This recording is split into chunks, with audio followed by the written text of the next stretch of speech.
राधे कृष्णा। जय बोलो राधा रानी की जय। जय बोलो श्री कृष्ण कन्हैया लाल की जय।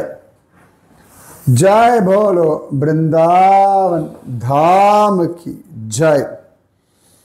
जय बोलो यमुना मैया की जय। जय बोलो गोवर्धन गिरिराज की जय। जय बोलो कुसुम सरोवर की जय। குசும சரோவரம் எப்படி வந்தது அப்படின்றத பார்த்தோம்.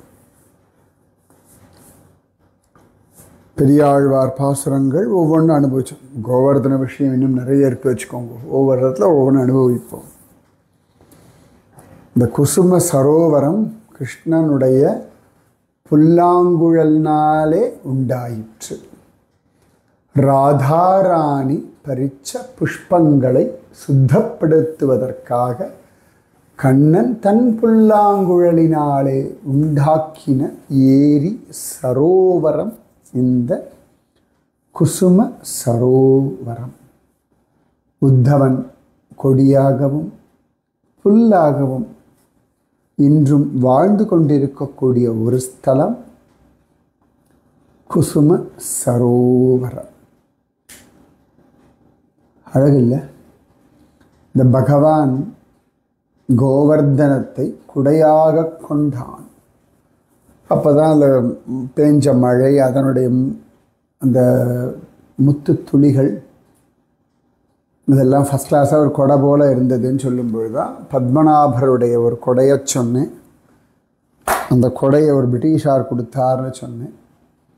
கலோனல் மன்ரோ அப்படின்னு அவருக்கு பெயர். ஒரு 2-3 நாளாக அந்த பதில் சொல்லாமல் இருந்தேன். கலோனல் மன்ரோ அவர்தான் பகவானுக்கு கொடுத்தார். அவருடைய பிரார்த்தனைக்கு வசப்பட்டு பிறந்த குழந்தை தான் மகாராஜா சுவாதி திருநாள் பத்மநாபனுடைய செல்லப்பிள்ளை கர்ப்பஸ்ரீமான் அப்படின்னு. ஓகேவா? அப்போ லலிதா சகி விஷயம் கேட்டேன். ஒவ்வொருத்தரும் அனுப்பீர்கள். கொஞ்சம் பார்ப்போம், நாளைக்கு சொல்கிறேன். ஓகேவா? ஸோ குடை அப்படின்றது நம்ம சனாதன தர்மத்தில் விசேஷமாக சொல்லப்படுகின்ற ஒன்று. திருப்பதி குடை, பெருமாள் கொடையோடு தான் வீதி உலா வருவார். வாமனமூர்த்தி குடையோடு தான் அழகாக மகாபலியின் இடத்துல ஜம்முன்னு பிக்ஷை கேட்க போனான். இப்படி நிறைய இருக்குது இல்லையா? இன்றைக்கும் கேரளாவில் பூஜை பண்ணக்கூடிய அந்த போத்தி முக்கியமான பூஜாரி நம்பூதிரி வாழலாம். அவள் தங்கியிருக்கிற இடத்துலேருந்து கோவிலுக்கு வரும்பொழுது இந்த பனை ஓலையினாலே ஆன குடையை பிடித்து கொண்டு வருவார்கள். ஸோ கண்ணனுடைய குடை இந்த கோவர்தனம் என்னும் கொற்ற குடை.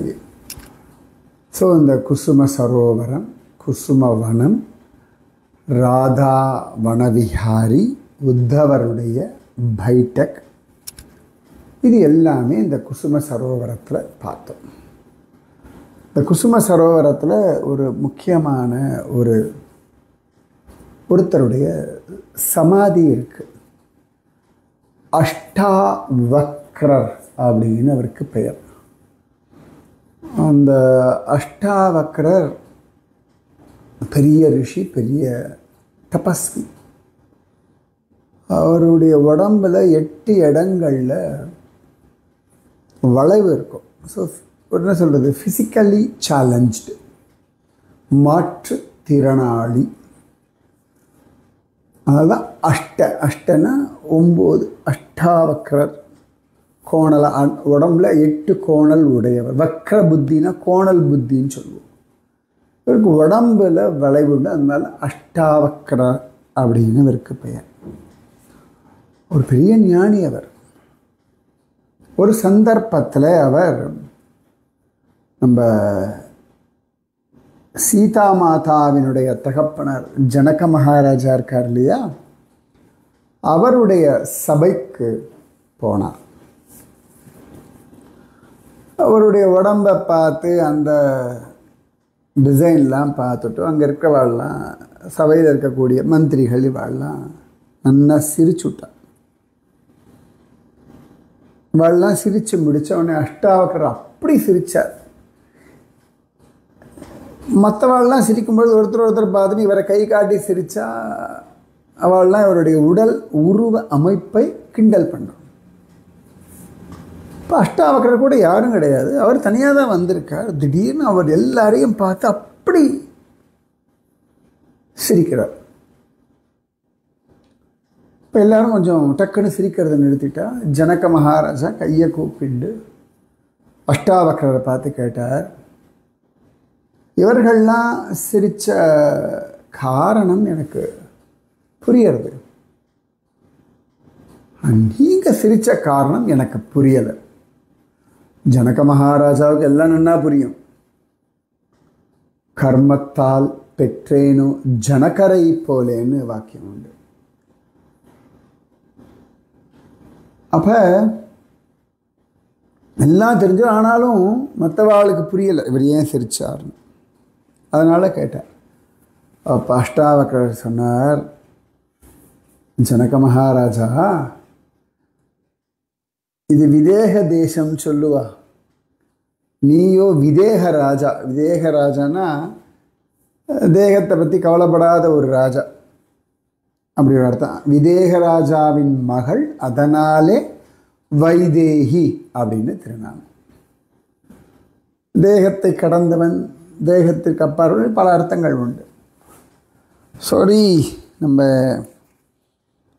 இந்த சபைக்கு போனோம்னா நல்ல விஷயங்கள்லாம் அனுபவிக்கலாம்னு வந்தேன். ஆனால் இங்கே தேகத்தினுடைய உருவ அமைப்பை பார்த்து எல்லாரும் சிரித்தார்கள். அடடா, இந்த சபை அறிவார்ந்த சபை, ஞானிகளுடைய சபைன்னு தப்பாக வந்துட்டேனே அப்படின்னு நினச்சி நானே சிரித்தேன் அப்படின்னாரு. உடனே மற்றவாள்லாம் தலை குனிஞ்சு அவரிடத்துல மன்னிப்பு கேட்டார்கள் இருக்கு. அப்பேற்பட்டவர் இந்த அஷ்டாவக்கரர். அஷ்டாவக்கரர். அப்போ இந்த அவரோட ஒன்று உண்டு, அஷ்டாவக்கர கீதா அப்படின்னு அதுக்கு பெயர். ரொம்ப விசேஷமான ஒருத்தர் இவர். அவரோட கீதை பாப்பா ஏதோ சந்தர்ப்பத்தில் சொல்லுவோம், அஷ்டாவக்கர கீதா. இந்த அஷ்டாவக்கரர் அவர் நிறைய தபஸ்வின்னு சொன்னேன் இல்லையா, அவர் இந்த குசும சரோவரத்தின் கரையில் அப்படி தபஸ் பண்ணிட்டு இருந்தார். எதுக்கடான்னா ராதா கிருஷ்ண தரிசனம் கிடைக்கணும் அப்படின்னு சொல்லி பல நாள் காத்திருந்து அவர் தபஸ் பண்ண கடைசியில் ஒரு நாள் ராதா கிருஷ்ண தரிசனம் அவருக்கு பூரணமாக சித்திச்சது. இந்த ராதா கிருஷ்ண தரிசனம் பார்த்த உடனேயே ஷரீரத்தை விட்டுட்டார். அப்படி ஒரு சரீரத்தை விட்ட இடத்துல இன்றைக்கும் ஒரு சிவலிங்கம் இருக்குது. அஷ்டாவக்கருடைய சமாதி அப்படின்னதுக்கு பெயர். நான் இன்னும் பார்த்ததில்லை, அந்த இடத்துல இருக்குன்னு தெரியும். நான் சொன்னேன் நேரம் இருக்காது, ஓடி வந்துடுவேன் நான். இதே மாதிரி அஷ்டாவக்கர் சம்பந்தப்பட்ட ஒரு இடம் நான் உத்தராகண்டில் ஸ்ரீநகர்னு ஒரு இடம் உண்டு. ரிஷிகேஷ், அதுக்கப்புறம் இப்படி வரும்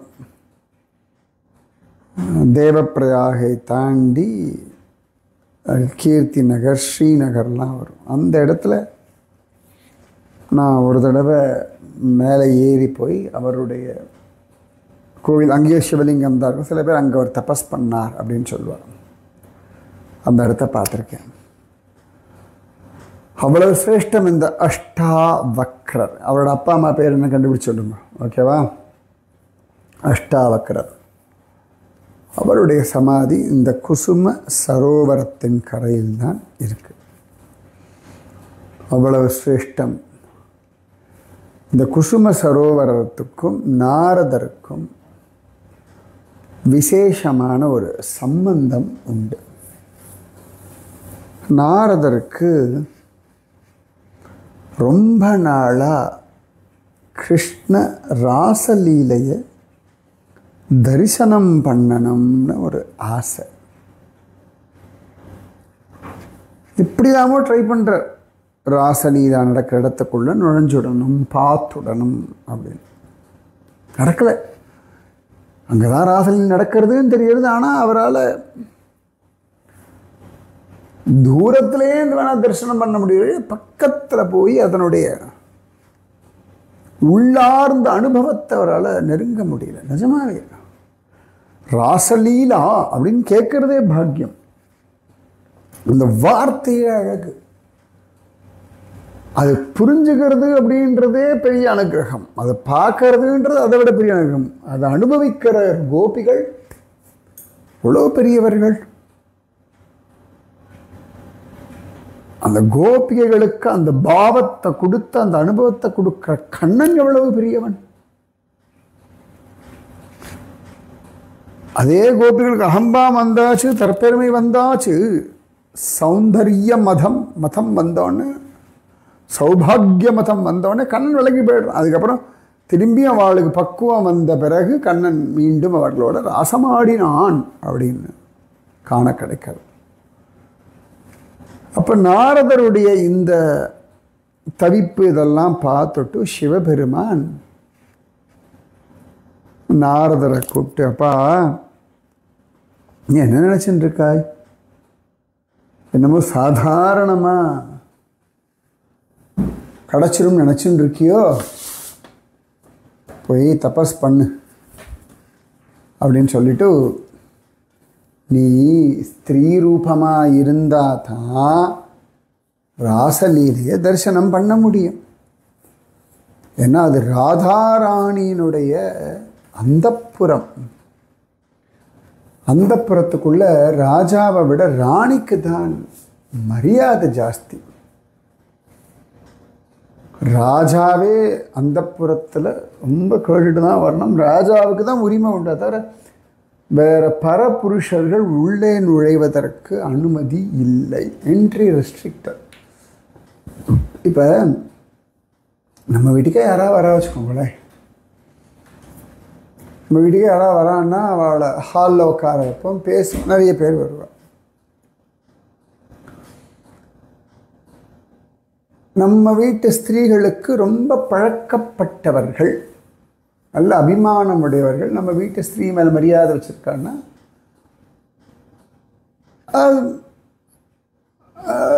மச்சினனாக இருக்கலாம், இல்லாட்டி சகோதரியாக இருக்கலாம். ஆனால் அந்த நம்ம வீட்டு பெண்ணுக்கு உரிமையுடையவர்கள் மட்டுமே பெட்ரூமில் நுழைய முடியும். ஜஸ்ட் லைக் சும்மா வந்துட்டு போகிறதுக்கு. ராதாராணி ராணி இல்லையா? ராணியோட அந்த புறத்தில் வேறு யாருடைய, அதுவும் நாரதரெல்லாம் ஆண் அப்படின்ற ஒரு அனுபவத்தில் இருப்பார், ரைட்? அது சுதந்திரமாக பெண் இருக்கிற ஒரு இடத்துல எப்படி ஒரு ஆண் நுழைய முடியும்? சிவபெருமான் சொல்லிட்டார் தபஸ் பண்ணு அப்படின்னு சொல்லு. நாரதர் தபஸ் பண்ணார். அப்போ ஒரு நாள் பிருந்தாதேவி அவளோட சகிகள்லாம் நாரதர் இருக்கிற பக்கமாக வந்தார்கள். நாரதரை பார்த்து, என்ன வேணும் உனக்கு? எனக்கு ராசலீல தரிசனம் பண்ணணும் பிருந்தாதேவி அப்படின்னு சொல்ல. அப்படியா, வா அப்படின்னு சொல்லி ஐஷிண்டு வந்து இந்த குசும சரோவரத்தில் குளிக்க சொன்னான். உடனே நாரதர் இந்த குசும சரோவரத்தில் மூழ்கி எழுந்துக்கும் பொழுது பெண்ணாக ஆயிட்டார். அப்போ அவருக்கு பேர் நாரதி அப்படின்னு ஆயிடுத்து. நாரதருடைய பெண் உருவம் நாரதி அப்படின்னு பேர். அப்போ ராசலீலையை பார்க்குற பாக்கியம் அது அத்தனை ஸ்திரீகள் விதவிதமாக கண்ணன் அனுபவிப்பா இல்லையா? கண்ணன் ஒவ்வொருத்திக்கும் ஒவ்வொரு விதமாக தன்னை கொடுப்பான் இல்லையா? அது எப்படி இன்னொருத்தர் பார்க்க முடியும்? ஆனால் ராசலீலையில் ஒரு கோபியினுடைய அனுபவத்தை இன்னொரு கோபி காண்பாள். எல்லாருடைய அனுபவத்தையும் ராதாராணி பார்ப்பாள். பொறாமை இல்லாமல் வெறுப்பு இல்லாமல் அந்த அனுபவத்தை அனுபவிப்பாள். எப்படி நமக்கு ரொம்ப வேண்டப்பட்டவர்கள் ஒரு ஆகாரம் சாப்பிடும்பொழுது ரொம்ப ரசித்து எப்படி சாப்பிட்ற, அப்புறம் என்ன சாப்பிட்றேன் என்ன சாப்பிட்றேன், அது ஆனந்தமாக கூடி பேசி புகழாமல் இருக்காது. இப்போ அம்மா குழந்தை என்ன சாப்பிட்டோம்னு சொல்லுவா இல்லையா? அது சாப்பிட்றத பார்த்து ரசிப்பா இல்லையா? அந்த மாதிரி ஒரு கோபி இன்னொரு கோபியினுடைய கிருஷ்ணானுபவத்தை பார்த்து திளைப்பாள். இன்னொரு கோபியின் இடத்துல கிருஷ்ணன் பண்ணக்கூடிய அழகான லீலைகளை பார்த்து ஒரு கோபி ரசிப்பாள். ஒரு கோபியை அவள் பாடுவா.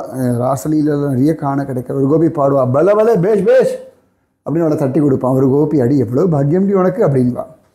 ஒரு கோபி அண்ணா ஆடுவா, கண்ணை அவளை தூக்கிட்டு ஆடுவான். இன்னொரு கோபி வா ரே வா ஜோர் ஜோர் ஜோர் அடி சூப்பர் டி அப்படின்வா. இப்படி பரஸ்பரம் ஒருத்தர் கொண்டாடி மகிழ்வார்கள் அந்த கிருஷ்ண அனுபவத்தில். அங்கே பொறாம வராது. அப்போ இந்த நாரதர் நாரதி ஆயிட்டாரா, ஆனந்தமாக இந்த ராசலீலா அனுபவத்தை அனுபவிக்கிறார். அப்படியே தன்னை மறந்து, அது தான் ஆண், தான் நாரதர், இதெல்லாம் மறந்து போயிடுது. தான் ஒரு பெண் நாரதி அப்படின்னு சொல்லி கிருஷ்ண அனுபவத்தை தலைக்கிறார். நல்லா ராசலீலையை பார்த்தார். இந்த ராசலீலை முடியறது. ராசலீலை முடியும் பொழுது இவரை திரும்பியும் பகவான் கண்ணன் நாரதரா மாற்றிட்டான். உடனே அப்போ தான் அவருக்கு தெரியறது. அப்படியே கண்களில் ஆனந்த கண்ணீர். ராதையும் கிருஷ்ணனையும் நமஸ்காரம் பண்ணார். பகவான் சொன்னான், இப்போ நீ அனுபவிச்சாச்சு இந்த அனுபவத்தை, இந்த பக்தியை, இந்த பிரேமையை உள்ளபடி எழுது அப்படின்னு சொன்னான்.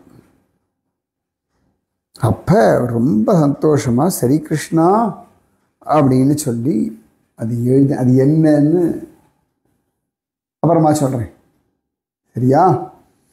அப்படி நாரதர் நாரதின்ற கோபியானது இந்த குசும சரோவரத்தில். அதுக்கப்புறமா நம்ம ஸ்ரீகிருஷ்ண சைத்தன்ய மகாபிரபு அவர் இங்கே தீர்த்தமாடி தன்னை மறந்து ஹரே ராம ராம ராம ஹரே ஹரே, ஹரே கிருஷ்ண கிருஷ்ண கிருஷ்ண ஹரே ஹரே அப்படின்னு ஜபிச்சு ஆடியிருக்கார். அப்போ தான் சைத்தன்ய மகாபிரபு தான் சுமானச சரோவரம் அப்படின்னார். மானச சரோவரம் மானச சரோவரம்னு கைலாஷ் சொல்லுவாங்க. அது மாதிரி சுமானச சரோவரம்னு சைத்தன்ய மகாபிரபு பேர் கொடுத்தார். ஒரு ராஜா, வைஷ்ணவ ராஜா இந்த இடத்துல நிறைய விதவிதமான மண்டபங்கள்லாம் கட்டி அதில் ராதாகிருஷ்ண லீலையெல்லாம் வரைஞ்சிருக்கார். பரத்பூரோட ராஜா ஜவஹர் சிங் அப்படின்ற ஒருத்தர். ஸோ அவ்வளோ விசேஷம் இந்த குசும சரோவரம். ஸோ இங்கே என்னென்ன பார்க்கணும்?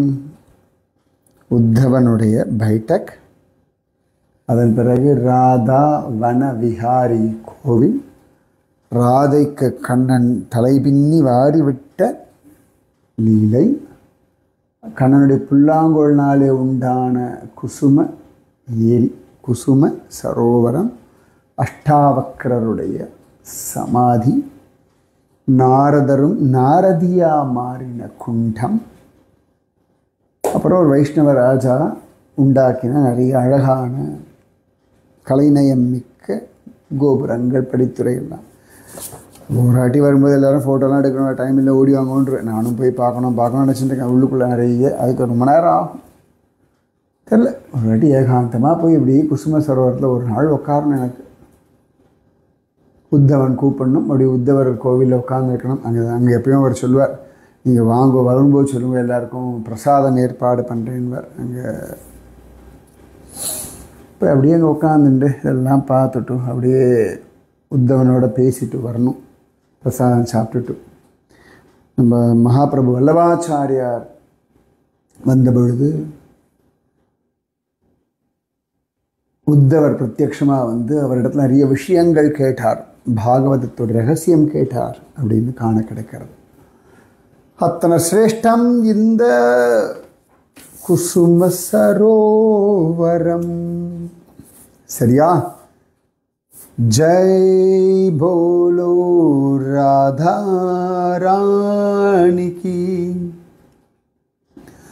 जय बोलो श्री कृष्ण कन्हैया लाल की। राधे कृष्णा कृष्णा राधे, राधे कृष्णा कृष्णा राधे, राधे कृष्णा कृष्णा राधे, राधे कृष्णा कृष्णा राधे। जय बोलो राधा रानी की जय, जय बोलो श्री कृष्ण कन्हैया लाल की जय, बोलो वृंदावन धाम की जय, बोलो यमुना मैया की जय, बोलो गोवर्धन गिरिराज की जय, जय बोलो कुसुम सरोवर की जय, जय जय जय, जय बोलो अष्टावक्र मुनि की जय, जय बोलो नारदी गोपी की जय। राधे कृष्णा।